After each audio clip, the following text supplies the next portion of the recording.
বিশ্বের প্রথম দেশ হিসেবে আফগানিস্তানের বর্তমান সরকারকে আনুষ্ঠানিক স্বীকৃতি দিয়েছে রাশিয়া। আল জাজিরার তথ্য অনুযায়ী রাশিয়া আফগানিস্তানের বর্তমান সরকারের মনোনীত নতুন রাষ্ট্রদূতের পরিচয়পত্র গ্রহণ করেছে। এই পদক্ষেপটি আফগানিস্তানের বর্তমান প্রশাসনের সঙ্গে বন্ধুত্বপূর্ণ ও সহযোগিতামূলক সম্পর্ক স্থাপনের ধারাবাহিক প্রচেষ্টার অংশ হিসেবে দেখা হচ্ছে। রাশিয়ার পররাষ্ট্র মন্ত্রণালয় এক বিবৃতিতে জানিয়েছে, তাদের বিশ্বাস আফগানিস্তান সরকারকে আনুষ্ঠানিক স্বীকৃতি প্রদান করলে দ্বিপাক্ষিক সহযোগিতা আরও জোরদার হবে এবং পারস্পরিক সম্পর্কের উন্নয়নে তা সহায়ক হবে।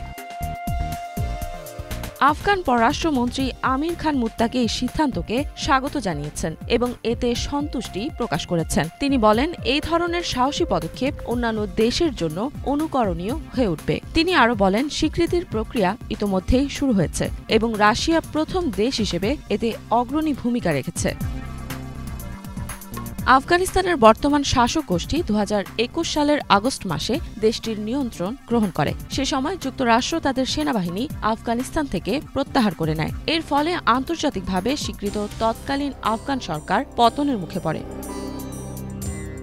ওয়াশিংটনের পক্ষ থেকে এই সিদ্ধান্তের উপর নিবিড় নজর রাখা হবে বলে মনে করা হচ্ছে। বর্তমানে যুক্তরাষ্ট্র আফগান সরকারের শীর্ষ নেতাদের বিরুদ্ধে নিষেধাজ্ঞা আরোপ করেছে এবং আফগান কেন্দ্রীয় ব্যাংকের বিপুল পরিমাণ অর্থ সম্পদ হিমায়িত করে রেখেছে। এর ফলে আফগানিস্তানের ব্যাংকিং ব্যবস্থা কার্যত আন্তর্জাতিক আর্থিক নেটওয়ার্ক থেকে বিচ্ছিন্ন হয়ে পড়ে। আগে আফগানিস্তানের বর্তমান প্রশাসনকে সন্ত্রাসী গোষ্ঠী হিসেবে বিবেচনা করত রাশিয়া। 2003 সালে তারা এই সরকারকে সন্ত্রাসবাদী তালিকায় অন্তর্ভুক্ত করেছিল। তবে 2024 সালের এপ্রিল মাসে রাশিয়ার সুপ্রিম কোর্ট আফগান সরকারের নাম ওই তালিকা থেকে মুছে ফেলেছে। আফগানিস্তানের বর্তমান শাসন ব্যবস্থা এখন রাশিয়ার কাছে একটি বাস্তব পরিস্থিতি এবং সম্ভাব্য কৌশলগত সহযোগী হিসেবে গৃহীত হয়েছে। রাশিয়ার প্রেসিডেন্ট ভ্লাদিমির পুতিন 2024 সালের জুলাই মাসে আফগানিস্তানের বর্তমান প্রশাসনকে সন্ত্রাসবাদের বিরুদ্ধে লড়াইয়ে একজন মিত্র হিসেবে উল্লেখ করেন।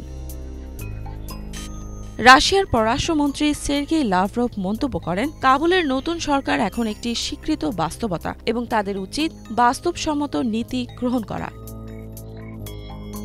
যদিও এখনও কোনো আন্তর্জাতিক সংস্থা আফগানিস্তানের বর্তমান সরকারকে আনুষ্ঠানিক স্বীকৃতি দেয়নি, এখনও তাদের ডি ফ্যাক্টো প্রশাসন হিসেবে উল্লেখ করে জাতিসংঘ।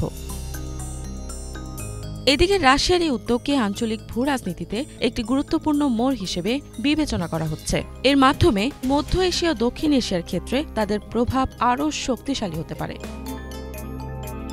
ইফাত জাহান, বাংলা ভিশন।